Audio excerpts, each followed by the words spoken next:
హెబ్రీయులకు రాసిన పత్రిక 1వ అధ్యాయము.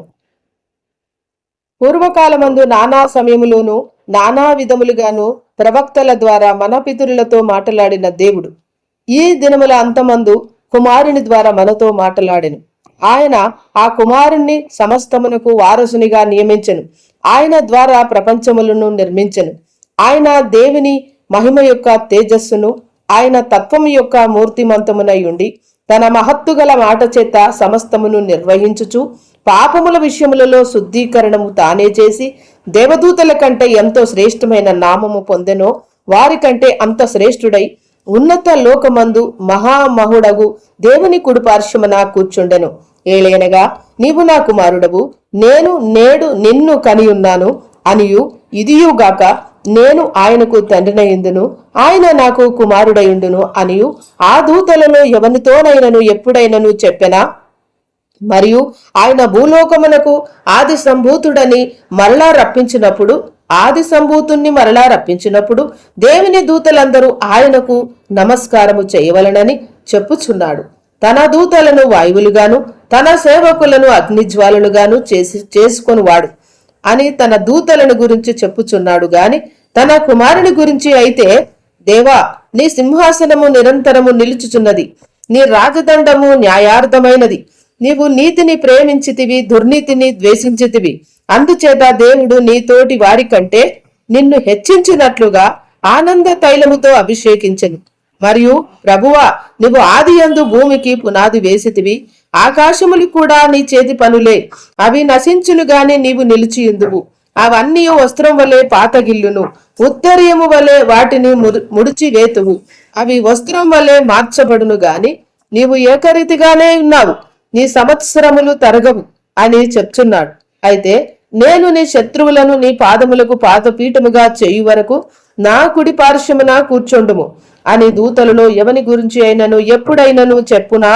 వీరందరూ రక్షణయను స్వాస్థ్యము పొందబో వారికి పరిచారము చేయుటకై పంపబడిన సేవకులైన ఆత్మలు కారా?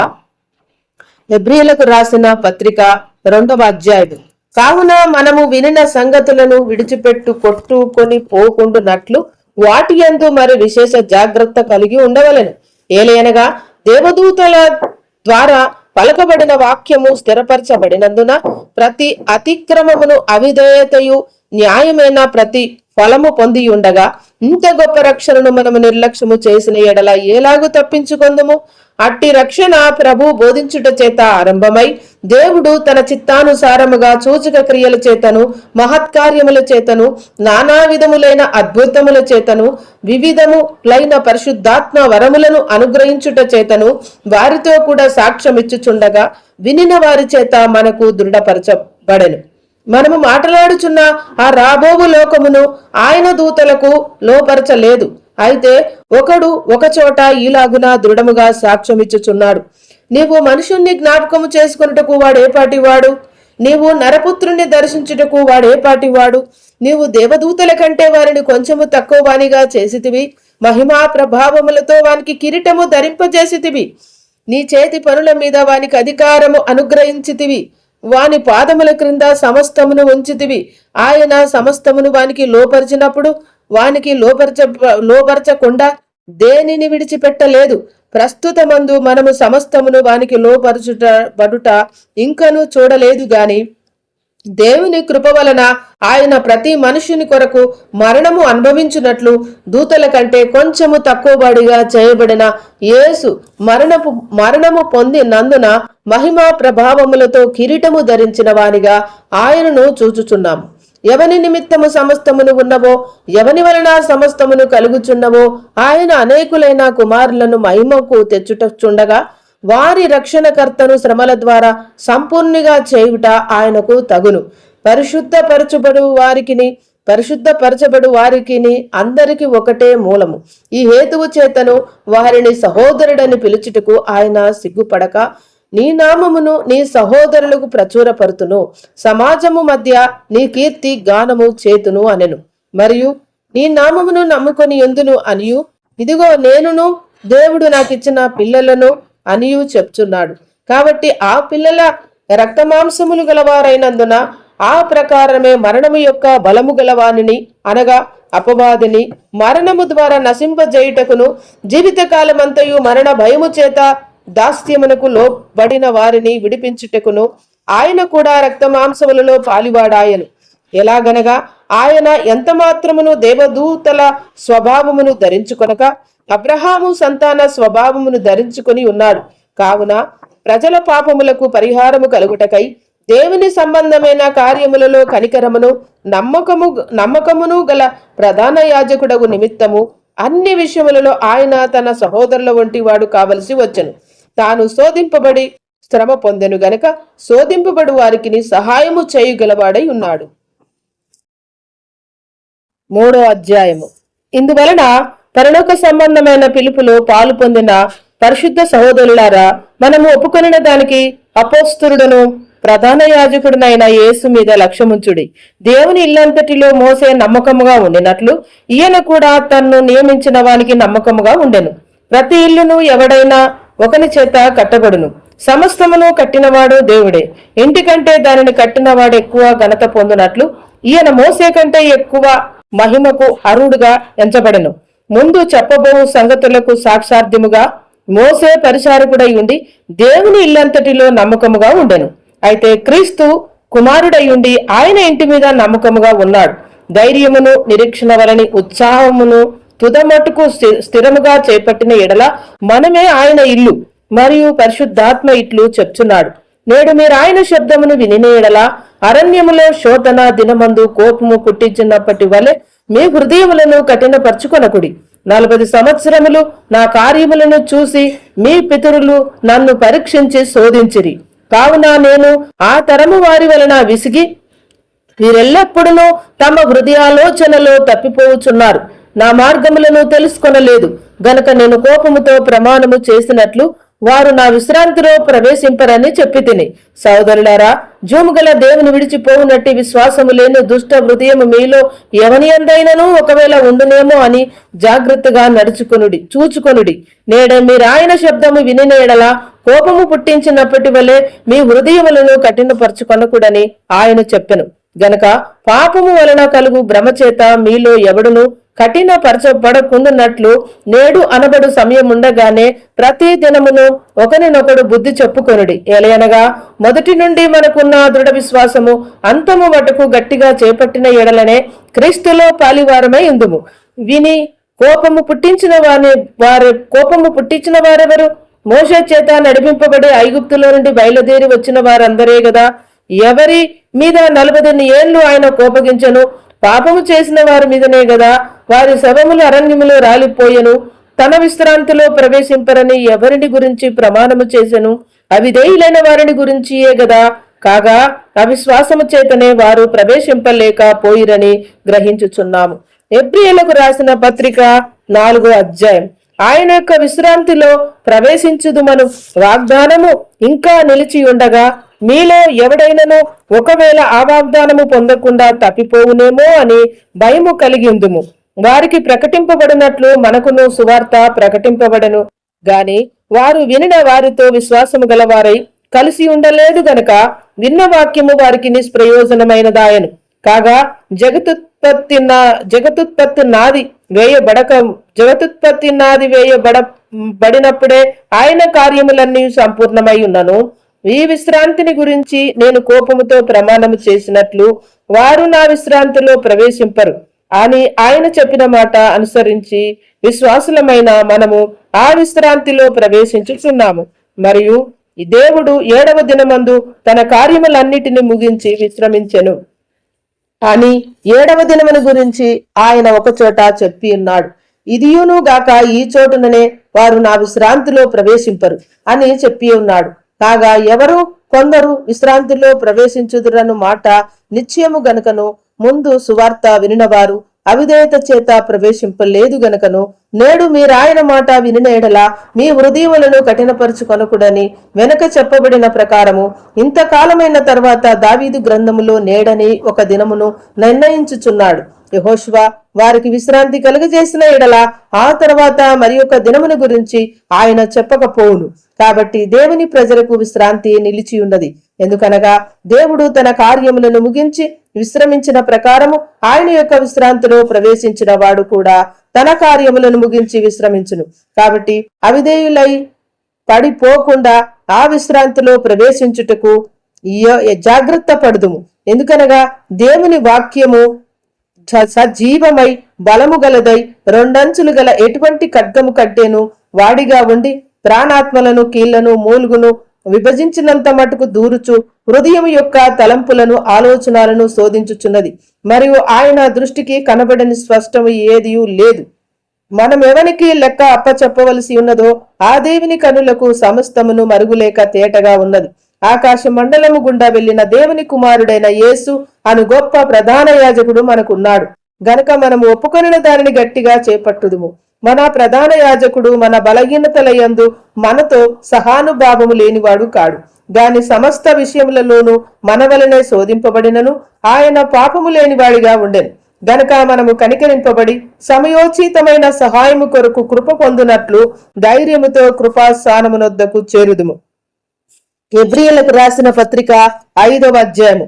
ప్రతి ప్రధాన యాజకుడును మనుషులలో నుండి ఏర్పరచబడిన వాడై పాపముల కొరకు అర్పణలను బలులను అర్పించుటకు దేవుని విషయమైన కార్యములు జరిగించుటకై మనుషుల నిమిత్తము నియమింపబడును. తను కూడా బలహీనత చేత ఆవరింపబడి ఉన్నందున అతడు ఏమీ తెలియని వారి ఎడలను త్రోవ తప్పిన వారి ఎడల తాలిమి చూపగలవాడై ఉన్నాడు. ఆ హేతువు చేత ప్రజల కోరిక ఎలాగో అలాగే తన కొరకు పాపముల నిమిత్తము అర్పణము చేయవలసిన వాడై ఉన్నాడు. మరియు ఎవడును ఈ ఘనత తనకు తానే వహించుకొనడు గాని అహరోనును పిలువబడినట్లుగా దేవుని చేత పిలువబడిన వాడై ఈ ఘనత పొందును. అటువలే క్రీస్తు కూడా ప్రధాన యాజకుడగుటకు తన్ను తానే మహిమపరచుకొనలేదు గాని నీవు నా కుమారుడవు, నేను నేడు నిన్ను కనియున్నాను అని ఆయనతో చెప్పిన వాడే ఆయనను మహిమపరచను. ఆ ప్రకారమే నువ్వు మెల్కీషేదకు యొక్క క్రమము చొప్పున నిరంతరము యాజకుడవై ఉన్నావు అని మరి ఒక చోట చెప్పుచున్నాడు. శరీరధారి అయిన దినములలో మహారోదనముతోనూ కన్నీళ్లతోనూ తన్ను మరణము నుండి రక్షింపగల వానికి ప్రార్థనలను యాచనలను సమర్పించి భయభక్తులు కలిగి ఉన్నందున ఆయన అంగీకరింపబడెను. ఆయన కుమారుడై ఉండియు తాను పొందిన శ్రమ వలన విధేయతను నేర్చుకొనెను. మరియు ఆయన సంపూర్ణ సిద్ధి పొందిన వాడై మెల్కీషేదకు యొక్క క్రమములో చేరిన ప్రధాన యాజకుడని దేవుని చేత పిలువబడి తనకు విధేయులైన వారందరికీ నిత్య రక్షణకు కారకుడాయను. ఇందును గురించి మేము చెప్పవలసినది అనేక సంగతులున్నవి గాని మీరు వినుటకు మందులైనందున వాటిని విషాదపరచుట కష్టము. కాలమును బట్టి చూసితే మీరు బోధకులుగా ఉండవలసిన వారై ఉండగా దేవోక్తులలో మొదటి పూలపాఠములను ఒకడు మీకు మరలా బోధింపవలసి వచ్చెను. మీరు పాలు త్రాగవలసిన వారే కాని బలమైన ఆహారము తినగలవారు కారు. మరియు పాలు త్రాగు ప్రతివాడును శిశువే గనుక నీతి వాక్యములో అనుభవము లేని వాడై ఉన్నాడు. వయసు వచ్చిన వారు అభ్యాసము చేత మేలు కీడులను వివేచించుటకు సాధకము చేయబడిన జ్ఞానేంద్రియములు కలిగి ఉన్నారు గనక బలమైన ఆహారము వారికే తగును. హెబ్రీయులకు రాసిన పత్రిక 6వ అధ్యాయము. కాబట్టి నిర్జీవ క్రియలను విడిచి మారు మనసు పొందుటయు దేవుని యందలి విశ్వాసమును బాప్తిస్మములను గురించి బోధయు హస్తనిక్షేపమును మృతుల పునరుద్ధానమును నిత్యమైన తీర్పును అను పునాది మరలా వేయక క్రీస్తును గురించిన మూలోపదేశము మాని సంపూర్ణుల మగుటకు సాగిపోదుము. దేవుడు సెలవిచ్చిన ఎడల మనమలాగు చేయుదుము. ఒకసారి వెలిగింపబడి పరలోక సంబంధమైన వరమును రుచి చూసి పరిశుద్ధాత్మలో పాలువారై దేవుని దివ్యవాక్యమును రాబో యుగ సంబంధమైన శక్తుల ప్రభావమును అనుభవించిన తర్వాత తప్పిపోయిన వారు తమ విషయములో దేవుని కుమారుని మరలా సిలువ వేయుచు బాహాటముగా ఆయనను అవమానపరచుచున్నారు గనక వారు మనసు పొందినట్లు అట్టి వారిని మరలా నూతన పరచుట సాధ్యము. ఎట్లనగా భూమి తన మీద తరచుగా కురియు వర్షమును త్రాగి ఎవరి కొరకు వ్యవసాయము చేయబడునో వారికి అనుకూలమైన పైరులను ఫలించుచు దేవుని ఆశీర్వచనము పొందును. అయితే ముళ్ల తుప్పలను గచ్చు తీగలను దాని మీద పెరిగిన ఎడల అది పనికి రాదని విసర్జింపబడి శాపము పొందదగినదగును, తుదకది కాల్చివేయబడును. అయితే ప్రియులారా, మేమిలాగు చెప్పుచున్నను మీరింతకంటే మంచిదియో రక్షణకరమైనదినైన స్థితిలోనే ఉన్నారని రూఢిగా నమ్ముచున్నాను. మీరు చేసిన కార్యమును మీరు పరిశుద్ధులకు ఉపచారము చేసి ఇంకను ఉపచారము చేయుచుండుట చేత తన నామమును బట్టి చూపిన ప్రేమను మరచుటకు దేవుడు అన్యాయస్తుడు కాడు. మీరు మందులు కాక విశ్వాసము చేతను ఓర్పు చేతను వాగ్దానములను స్వతంత్రించుకొను వారిని పోలి నడుచుకొనున్నట్లుగా మీలో ప్రతివాడును మీ నిరీక్షణ పరిపూర్ణమగు నిమిత్తము మీరిది వరకు కనుపరిచిన ఆసక్తిని తుదమొట్టుకు కనుపరచవలనని అపేక్షించుచున్నాను. దేవుడు అబ్రహామునకు వాగ్దానము చేసినప్పుడు తనకంటే ఏ గొప్పవాని తోడు అని ప్రమాణము చేయలేకపోయెను గనక తన తోడు అని ప్రమాణము చేసి నిశ్చయముగా నేను నిన్ను ఆశీర్వదింతును, నిశ్చయముగా నిన్ను విస్తరింపజేద్దును, నిత్యముగా నిన్ను విస్తరింపజేతును అని చెప్పెను. ఆ మాట నమ్మి అతడు ఓర్పుతో సహించి ఆ వాగ్దాన ఫలము పొందెను. మనుషులు తమ కంటే గొప్పవాని తోడు అని ప్రమాణము చేతురు. వారి ప్రతి వివాద అంశమును పరిష్కారము చేయునది ప్రమాణమే.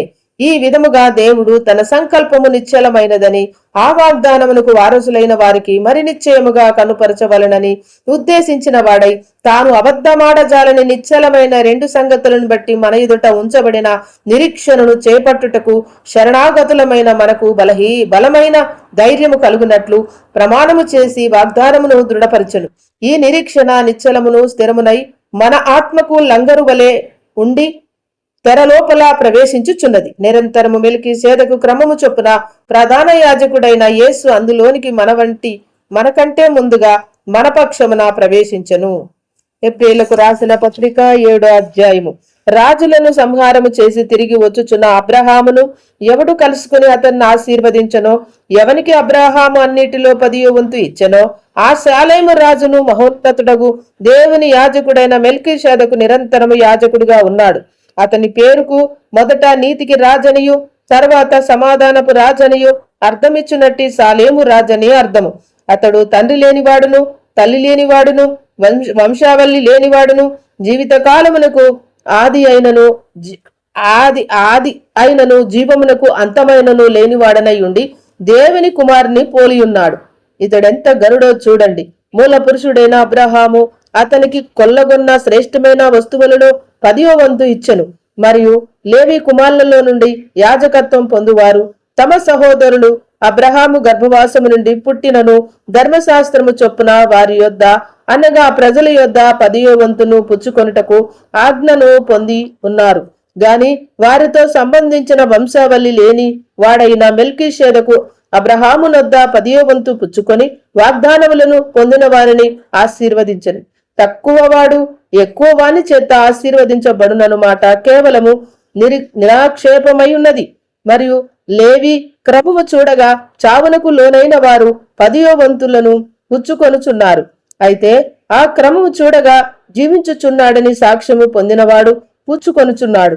అంతేగాక ఒక విధమున చెప్పిన ఎడల 10వ వంతులను పుచ్చుకొను లేవియు అబ్రహాము ద్వారా దశమాంశములను ఇచ్చెను.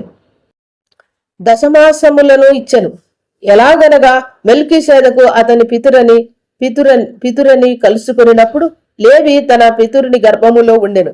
ఆ లేవీయులు యాజకులై ఉండగా ప్రజలకు ధర్మశాస్త్రం ఇయ్యబడను గనక ఆ యాజకుల వలన సంపూర్ణ సిద్ధి కలిగిన ఎడల అహరోను క్రమములో చేరినవాడని చెప్పబడక మెల్కీసెదెకు క్రమము చొప్పున వేరొక యాజకుడు రావలసిన అవసరమేమి? ఇదియుగాక యాజకులు మార్చబడిన ఎడల అవశ్యముగా యాజక ధర్మము సహా మార్చబడును. ఎవని గురించి సంగతులు చెప్పబడనో ఆయన వేరొక గోత్రములో పుట్టెను. ఆ గోత్రములోని వాడెవడును బలిపీఠమునొద్ద పరిచర్య చేయలేదు. మన ప్రభు యూదా సంతానమందు జన్మించనానుట నా స్పష్టమే. ఆ గోత్ర విషయములో యాజకులను గురించి మోసే ఏమియో చెప్పలేదు. మరియు శరీరానుసారముగా నెరవేర్చబడు ఆజ్ఞగల ధర్మశాస్త్రమును బట్టి కాక నాశనము లేని జీవమునకున్న శక్తిని బట్టి నియమింపబడి మెల్కీసెదెకును పోలినవాడైన వేరొక యాజకుడు వచ్చి ఉన్నాడు. కావున మేము చెప్పిన సంగతి మరింత విషాదమైనది. ఏలయనగా నీవు నిరంతరము మెల్కీసెదెకు క్రమము చొప్పున యాజకుడువై ఉన్నావు అని ఆయన విషయమై సాక్ష్యము చెప్పబడెను. ఆ ధర్మశాస్త్రము దేనికిని సంపూర్ణ సిద్ధి కలగజేయలేదు గనక ముందియబడిన ఆజ్ఞ బలహీనమైనందునను నిష్ప్రయోజనమైనందునను అది నివారణ చేయబడినది. అంతకంటే శ్రేష్టమైన నిరీక్షణ దానికంటే ప్రవేశపెట్టబడును. దీని ద్వారా దేవుని యొద్దకు మనము చేరుచున్నాము.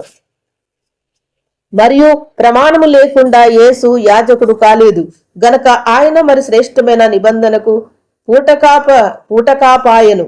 వారైతే ప్రమాణము లేకుండా యాజకులగుదురు గాని ఈయన నీవు నిరంతరము యాజకుడవై ఉన్నావని ప్రభు ప్రమాణము చేసెను. ఆయన పశ్చాత్తాపపడడు అని ఈయనతో చెప్పిన వాని వలన ప్రమాణపూర్వకంగా యాజకుడాయను. మరియు ఈ యాజకులు మరణము పొందుట చేత ఎల్లప్పుడూ ఉండ సాధ్యము కానందున అనేకులైరి గాని ఈయన నిరంతరం ఉన్నవాడు గనక మార్పు లేని యాజకత్వము కలిగిన వాడాయను. ఈయన తన ద్వారా దేవుని యొద్దకు వచ్చువారి పక్షమున విజ్ఞాపనము చేయుటకు నిరంతరము జీవించుచున్నాడు గనక వారిని సంపూర్ణముగా రక్షించుటకు శక్తిమంతుడై ఉన్నాడు. పవిత్రుడును నిర్దోషియు నిష్కలసుడును పాపులలో చేరక ప్రత్యేకముగా ఉన్నవాడును ఆకాశ మండలము కంటే మిక్కిలి ఎచ్చైన వాడునైన ఇట్టి ప్రధాన యాజకుడు మనకు సరిపోయిన వాడు.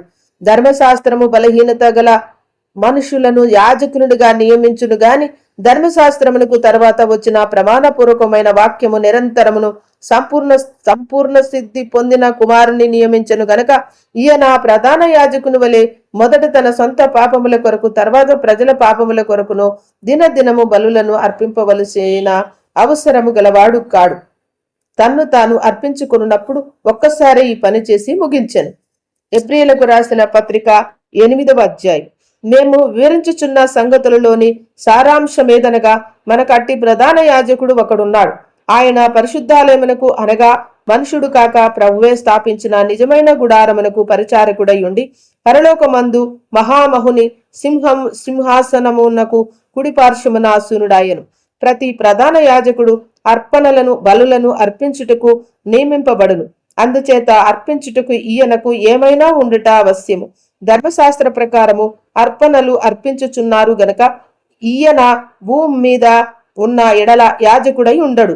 మోసే గుడారం అమర్చబోయినప్పుడు కొండ మీద నీకు చూపబడిన మాదిరి చొప్పున సమస్తమును చేయుటకు జాగ్రత్త పడుము అని దేవుని చేత హెచ్చరింపబడిన ప్రకారము ఈ యాజకులు పరలోక సంబంధమగు వస్తువుల ఛాయ రూపకమైన గుడారమునందు సేవ చేయుదురు.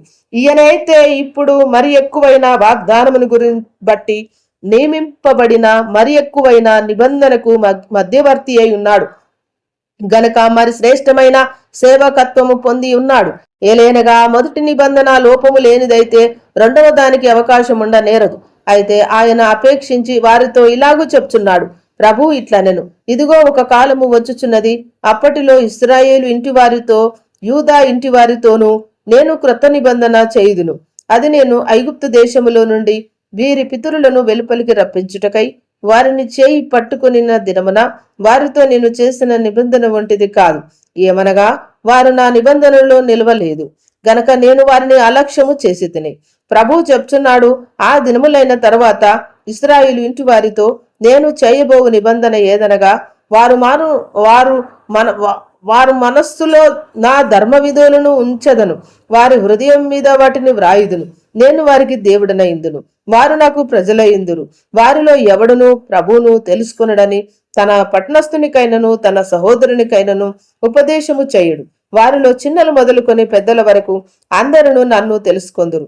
నేను వారి దోషముల విషయమై దయగలిగి వారి పాపములను ఇంక ఎన్నడూను జ్ఞాపకం చేసుకొననని ప్రభువు సెలవిచ్చుచున్నాడు. ఆయన క్రొత్త నిబంధన అని చెప్పుట చేత మొదటిది పాతదిగా చేసి ఉన్నాడు. ఏది పాతగిల్లి ఉడిగెనో అదే అదృశ్యమగుటకు సిద్ధముగా ఉన్నది. ఎబ్రీలకు రాసిన పత్రిక 9వ అధ్యాయము. మొదటి నిబంధనకైతే సేవా నియమములను ఈలోక సంబంధమైన పరిశుద్ధ స్థలమును ఉండెను. ఎలాగనగా మొదట ఒక గుడారం ఏర్పరచబడెను, అందులో దీపస్తంభమును బల్లయు దాని మీద ఉంచబడిన రొట్టెలను ఉండెను. దానికి పరిశుద్ధ స్థలమని పేరు. రెండవ తెరకు ఆవల అతి పరిశుద్ధ స్థలమును గుడారముండెను. అందులో సువర్ణ ధూపార్తియు అంతటను బంగారు రేకులతో తాపబడిన నిబంధన మందసమును ఉండెను. ఆ మందసములో మన్నాగల బంగారు పాత్రయు సిగిరించిన ఆరోను చేతి కర్రయు నిబంధన పలుకలు ఉండెను. దానిపైన కరుణాపీఠమును కమ్ముకొంచున్న మహిమగల కెరూబులుండెను. వీటిని గురించి ఇప్పుడు వివరముగా చెప్పవల్ల పడదు.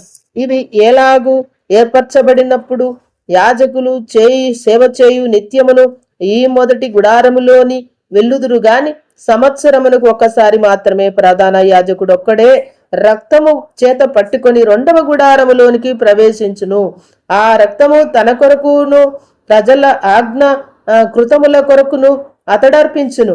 దీనిని బట్టి ఆ మొదటి గుడారం ఇంకా నిలుచుచుండగా అతి పరిశుద్ధ స్థలములో ప్రవేశించు మార్గము బయలుపరచబడలేదని పరిశుద్ధాత్మ తెలియజేయుచున్నాడు.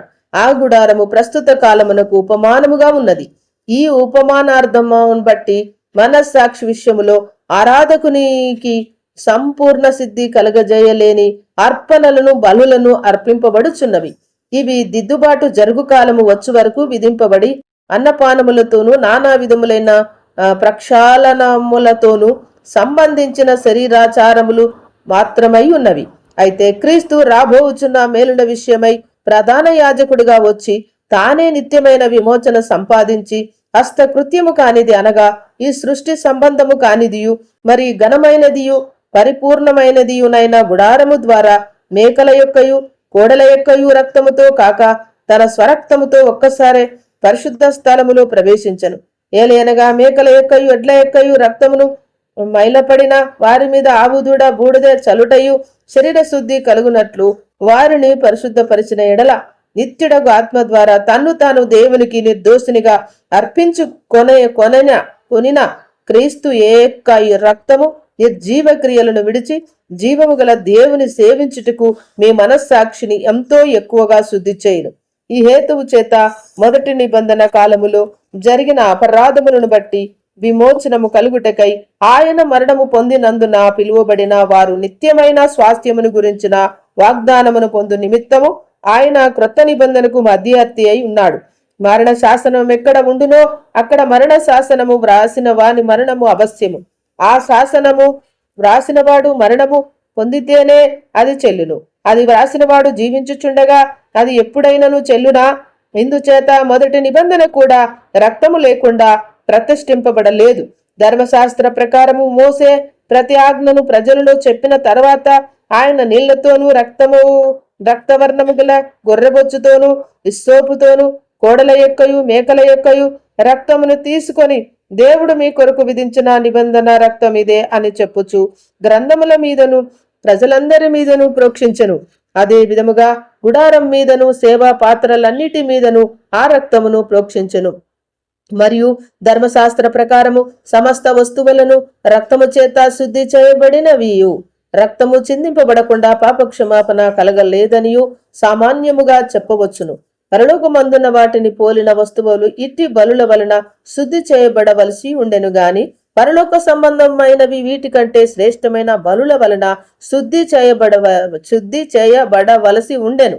అందువలన నిజమైన పరిశుద్ధ స్థలమును పోలి హస్తకృతమైన పరిశుద్ధ స్థలములలో క్రీస్తు ప్రవేశింపలేదు గాని ఇప్పుడు మన కొరకు దేవుని సముఖమందు కనబడుటకు పరలోకమందే ప్రవేశించను. అంతేకాదు ప్రధాన యాజకుడు ప్రతి సంవత్సరము తనది కాని రక్తము తీసుకొని పరిశుద్ధ స్థలములోనికి ప్రవేశించినట్లు ఆయన అనేక పర్యాయములు తన్ను తాను అర్పించుకొనుటకు ప్రవేశింపలేదు. అట్లైన ఎడల జగత్ పునాది వేయబడినది మొదలుకొని ఆయన అనేక పర్యాయములు పడవలసి వచ్చును. అయితే ఆయన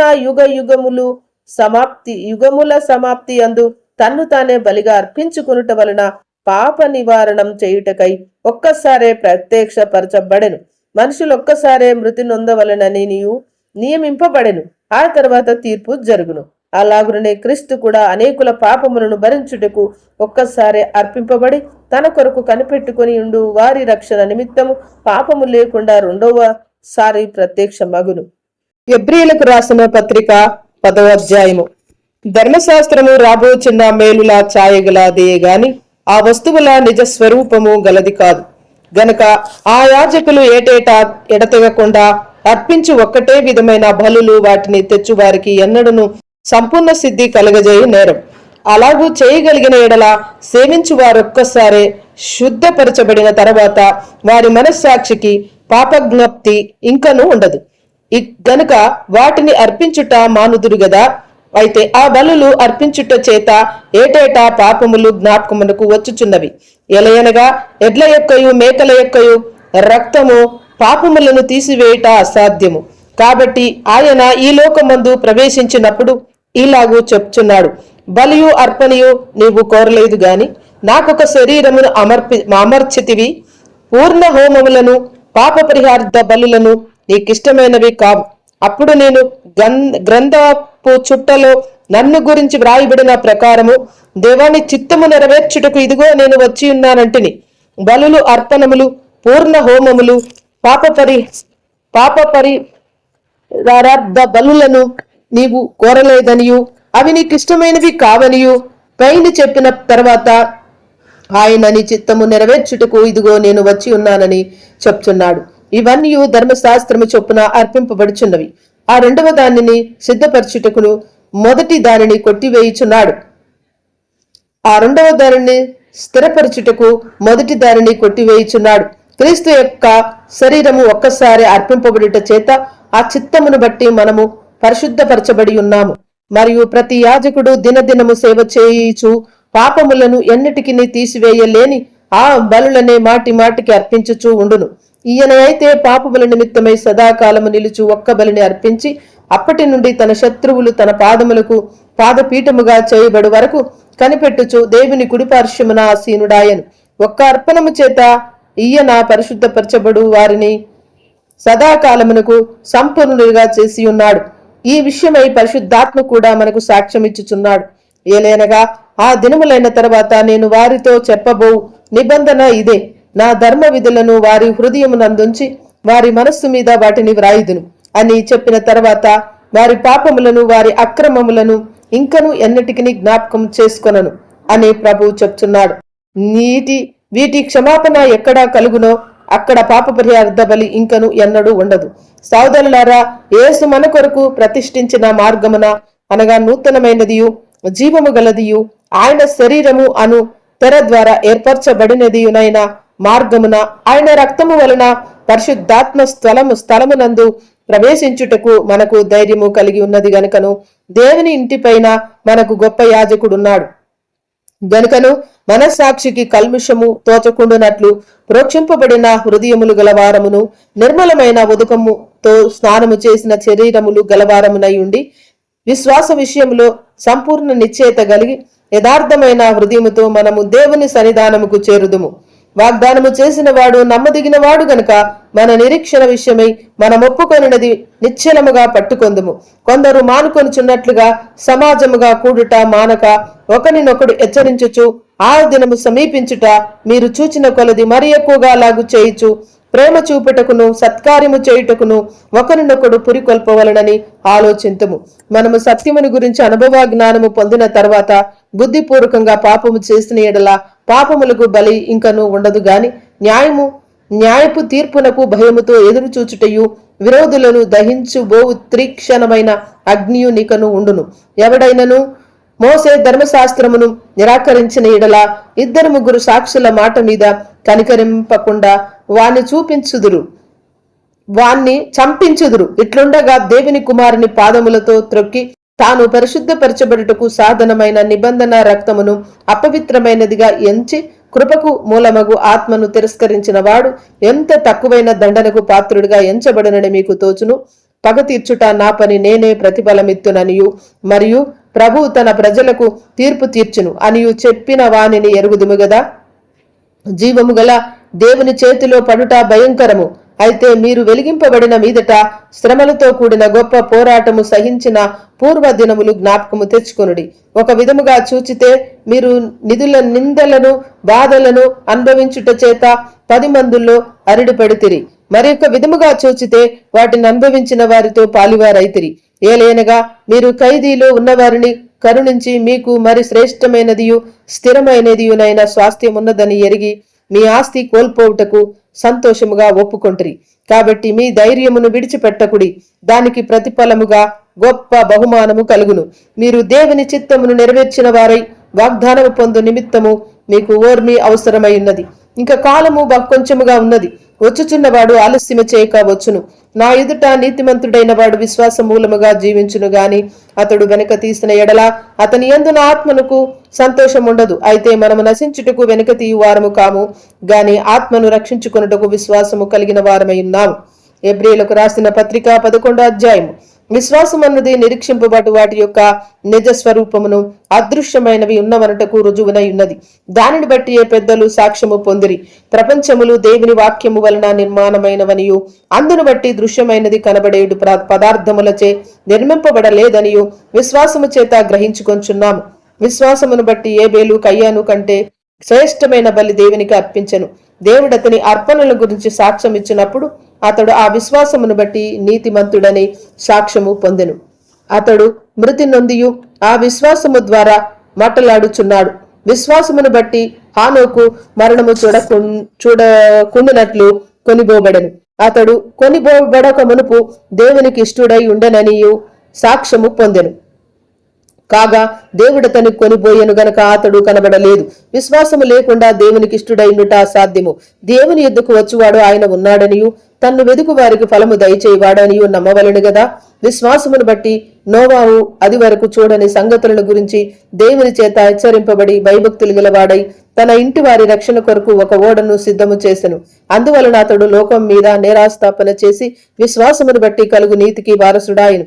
అబ్రహాము పిలువబడినప్పుడు విశ్వాసమును బట్టి ఆ పిలుపునకు లోబడి తాను స్వాస్థ్యముగా పొందనై ఉన్న ప్రదేశమునకు బయలు వెళ్ళెను.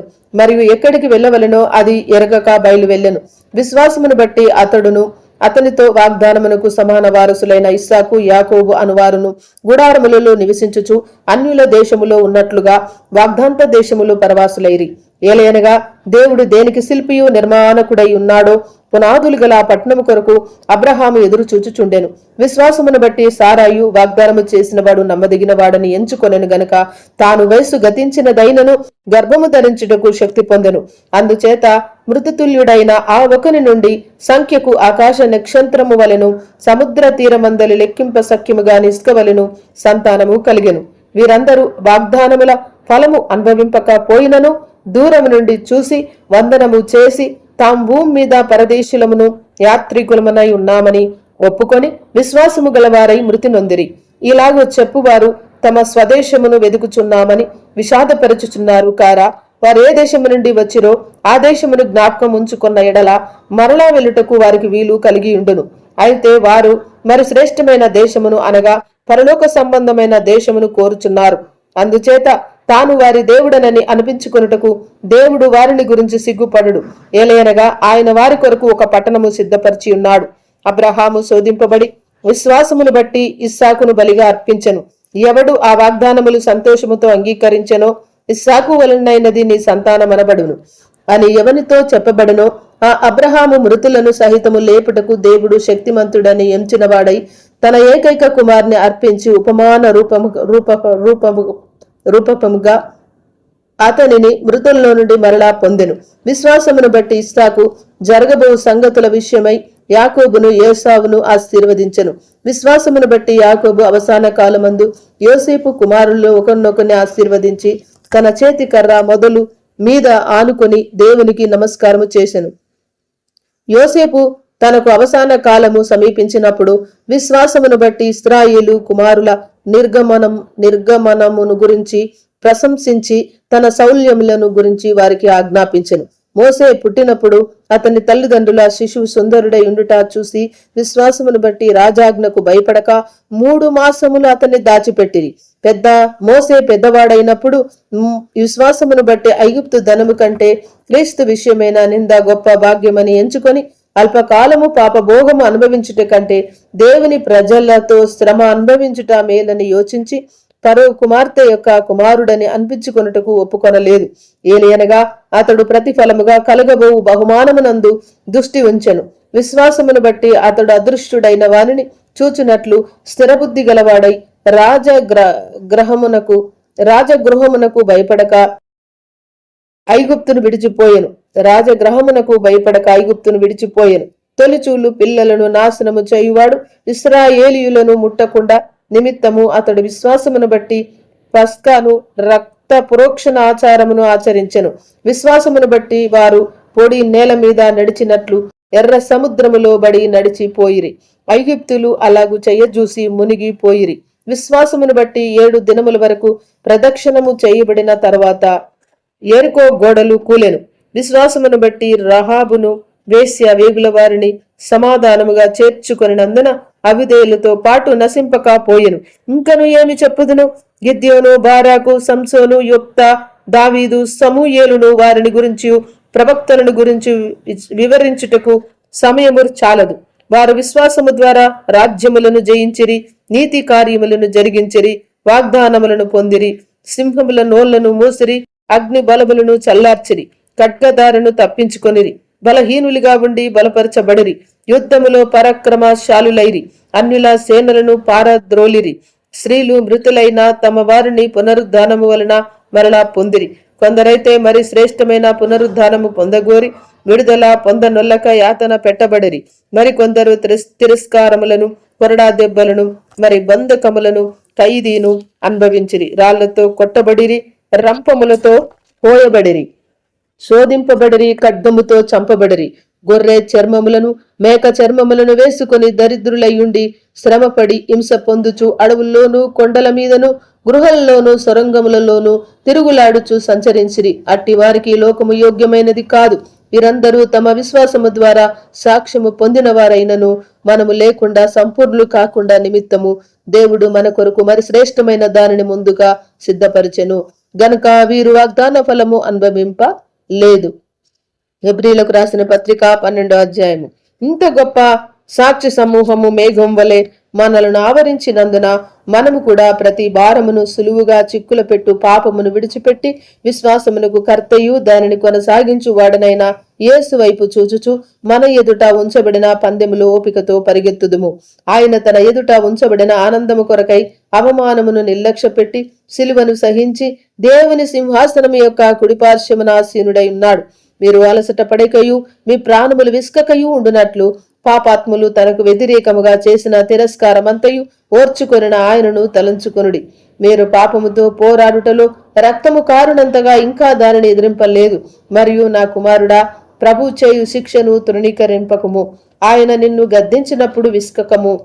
ప్రభు తాను ప్రేమించిన వారిని శిక్షించి తాను స్వీకరించు ప్రతి కుమారుని దండించును అని కుమారునితో సంభాషించున్నట్లు మీతో సంభాషించుచు ఆయన హెచ్చరికను మరిచితిరి. శిక్షాఫలము పొందుటకై మీరు సహించుచున్నారు. దేవుడు కుమారులుగా మిమ్మును చూచుచున్నాడు. తండ్రి శిక్షంపని కుమారుడెవడు? కుమారులైన వారందరూ శిక్షలో పాలు పొందుచున్నారు. మీరు పొందని ఎడల దుర్బీజులే గాని కుమారులు కారు. మరియు శరీర సంబంధులైన తండ్రులకు మనము శిక్షకులై ఉండిరి. వారు యందు భయభక్తులు కలిగి ఉంటిమి. అట్లయితే ఆత్మలకు తండ్రి అయిన వానికి మరి ఎక్కువగా లోబడి బ్రతకవలనే గదా.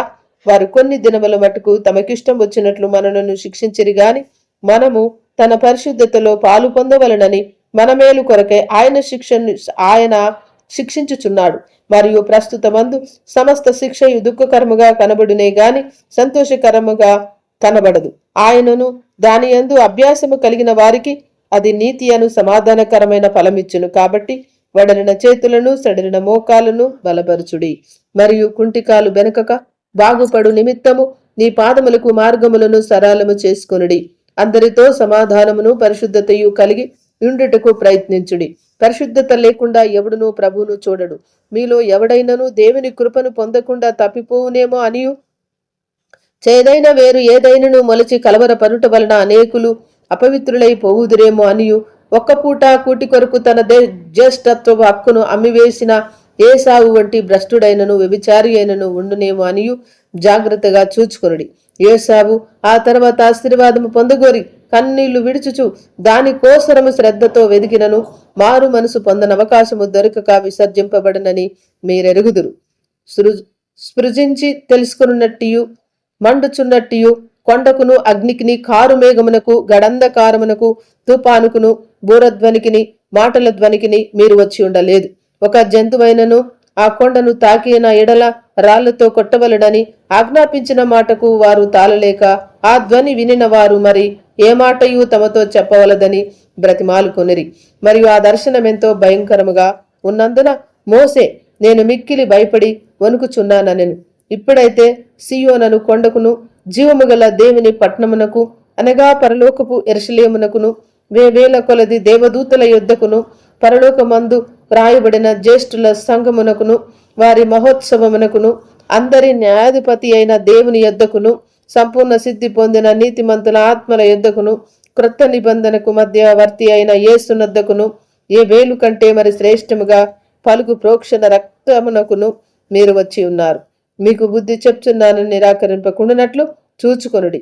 వారు భూమి మీద నుండి బుద్ధి చెప్పిన వారిని నిరాకరించినప్పుడు తప్పించుకొనకపోయిన ఎడల పరలోకము నుండి బుద్ధి చెప్తున్న వారిని విసర్జించు మనము తప్పించుకొని పోవుట మరి నిశ్చయము గదా. అప్పుడు ఆయన శబ్దము భూమిని చలింపజేసెను గాని ఇప్పుడు నేనొకసారి భూమిని మాత్రమే కాక ఆకాశమును కూడా కంపింపజేతును అని మాట ఇచ్చి ఉన్నాడు. ఇంకొకసారి అన్న మాట చలింపజేయబడనని నిలకడగా ఉండు నిమిత్తము అవి సృష్టింపబడి ఉన్నట్లు చలింపజేయబడనివి బొత్తిగా తీసివేయబడనని అర్థమిచ్చుచున్నది. అందువలన మనము నిశ్చలమైన రాజ్యమును పొంది దైవ కృప కలిగిందుము. ఆ కృప కలిగి వినయ భక్తులతో దేవునికి ప్రీతికరమైన సేవ చేయుదుము. ఏలైనగా మన దేవుడు దహించు అగ్ని ఉన్నాడు. ఎబ్రీలకు రాసిన పత్రిక 13వ అధ్యాయం. సహోదర ప్రేమ నిలవరముగా ఉండనీయుడి. ఆదిత్యము చేయు మరవకుడి. దాని వలన కొందరు ఎరగకయే దేవదూతలకు ఆదిత్యము చేసిరి. మీరును వారితో కూడా బంధింపబడినట్లు బంధకములలోనున్న వారిని జ్ఞాపకం చేసుకునుడి. మీరును శరీరముతో ఉన్నారు గనక కష్టములను అనుభవించుచున్న వారిని జ్ఞాపకం చేసుకునుడి. వివాహం అన్ని విషయములలో ఘనమైనదిగాను పాన్పు నిష్కలంకమైనదిగాను ఉండవలెను. వేశ్యాంగులకును వ్యభిచారులకును దేవుడు తీర్పు తీర్చును. ధనాపేక్ష లేని వారై మీకు కలిగిన వాటిలో తృప్తి పొంది ఉండుడి. నిన్నేమాత్రమును విడవను, నిన్ను ఎన్నడును ఎడబాయనని ఆయనే చెప్పను గదా. కాబట్టి ప్రభు నాకు సహాయకుడు, నేను భయపడను. ధనమాత్రుడు నాకేమి చేయగలడు అని మంచి ధైర్యముతో చెప్పగలవారమై ఉన్నాము. మీకు దేవుని వాక్యము బోధించి మీ పైని నాయకులుగా ఉన్న వారిని జ్ఞాపకం చేసుకుని వారి ప్రవర్తన ఫలమును శ్రద్ధగా తలంచుకొంచు వారి విశ్వాసమును అనుసరించుడి. యేసు క్రీస్తు నిన్న నేడు ఒకటే రీతిగా ఉన్నాడు. అవును, యుగ యుగములకును ఒకటే రీతిగా ఉండును. నానా విధములైన అన్య బోధల చేత త్రిప్పబడకుడి. భోజన పదార్థములను బట్టి గాక కృపను బట్టి ఏ హృదయమును సిద్ధపరచుకునుడి. మంచిది. భోజనములను బట్టి ప్రవర్తించు వారికి ఏమీ ప్రయోజనము కలగలేదు. మనకొక బలిపీఠం ఉన్నది. దాని సంబంధమైన వాటిని తినుటకు గుడారములో సేవ చేయు వారికి అధికారం లేదు. వేటి రక్తము పాప పరిహార్థముగా పరిశుద్ధ స్థలములోనికి ప్రధాన యాజకుని చేత తేబడునో ఆ జంతువుల కళేబర్ణములు శిబిరమునకు వెలుపట దహింపబడును. కావున యేసు కూడా తన స్వరక్తము చేత ప్రజలను పరిశుద్ధపరచుటకై గవని వెలుపట శ్రమ పొందెను. కాబట్టి మన మాయన నిందను భరించుచు శిబిరము వెలుపలికి ఆయన యొద్దకు వెళ్ళుదుము.